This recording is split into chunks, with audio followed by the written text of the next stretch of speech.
Hello students. So here today we are going to discuss about the second application of Biot-Savart's law. Okay. So earlier video we have discussed about its first application for a straight conductor. Now here we'll discuss about to find the magnetic field at the center of a circular loop which is carrying current. Okay. So here you see here. So we have taken a circular loop. Let's suppose I is the current which is flowing in anti-clockwise direction like this way. Okay. Now, let the radius of this circular loop is r and O is the center, and here we have to find out what is the magnetic field due to this loop. So as I said, this is the application of Biot-Savart's law. So that's why we have to apply the Biot-Savart's law. But to apply this Biot-Savart's law, the important thing you need to consider is what? We have to take a current element. So that means to find out the magnetic field due to this whole current loop, we have to choose a small section first. Okay. So let's suppose this dl is the current element. So current element, what I said you, current element is the small section. That means if I can divide this whole loop into small segments, each segment will be considered as a what? A current loop. So out of all this, I have taken or chosen a small segment here, dl. Okay. So this is the direction of this dl and this is the radius. So you can see that with the dl and r, what is the angle they are making? So that's equals to what? That is 90 degree, right? Because here the direction of dl is nothing but the direction of the current, and here how to find the current's direction at that point? By drawing a tangent. So with the tangent, radius will make what? 90 degrees. So that means here theta, which is the angle between dl and r, is known. That is what? This is 90 degree, right? Now we have to apply this Biot-Savart's law. Now Biot-Savart's law, if you apply, so dv equals to what? Mu naught by 4 pi I dl sine theta by r square. So this is the formula. So let's substitute the value of theta here. So you can write down, since theta equals to 90 degree, so what will be dv value here? So dv will be equals to mu naught by 4 pi I dl sine 90 by r square. And what is sine 90 value? That is equals to 1. So that's why dv will be equals to what? Mu naught by 4 pi I dl by r square. So here why we have put this one? So sine 90 value equals to 1. So that's it. This dv value we got this one.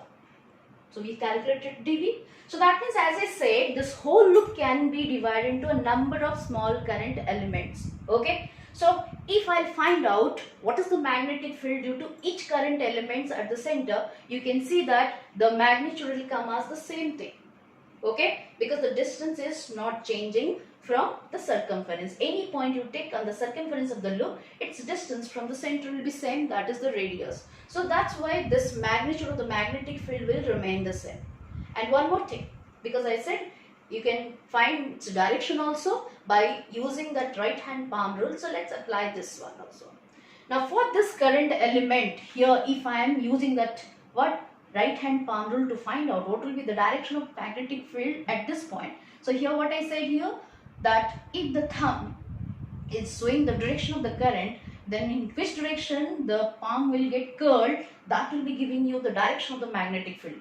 Look at here, this is the directions of current. Since your observation point is here, so that means you have to go like this way. So that means what you can say here, the direction of the magnetic field will be what? It is what? Outward, or you can say out of the plane of the paper. Okay, so this is outward. So if I write what is the direction, it is direction is what? It is outward. So that means any current element you are choosing, for each case you can see, in each case you can say the magnetic field direction will be outward. So that means for all the segments the magnitude is the same, and even what? The direction is also outward. Now when you have to find out what is the total magnetic field, so in that case what you have to do? You just integrate the whole thing, you add the whole thing, that will be giving you the total magnetic field. So that's why let's integrate this dv to get the total magnetic field. So that's why you can write down total magnetic field at the center O, that is B will be what? Integration over dv, or that's equals to integration over mu naught I by 4 pi r square dl. Okay, and what is that limit of this? So since we are integrating dl, the length of this circular loop changes from what? 0 to 2 pi r. That is the circumference of this. So here it starts from 0 to the total circumference is what? That is 2 pi r. So that will be the limit. Now let's put in here. We'll find out after integration what will be the result here.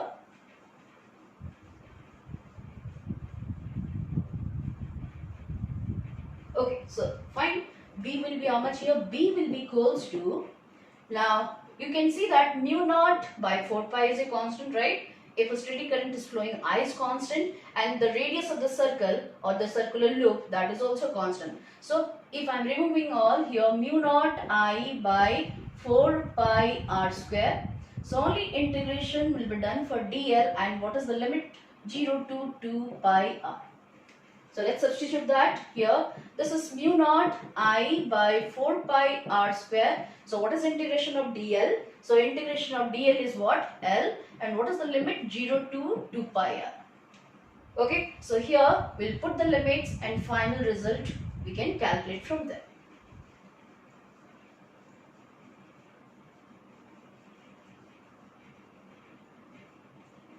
Okay, so this will be equals to mu naught I by 4 pi r square.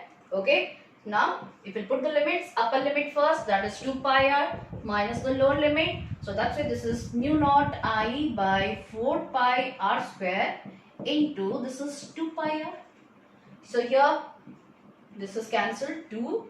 1 r is also getting cancelled. So what is left here? This is mu naught I by 2 r.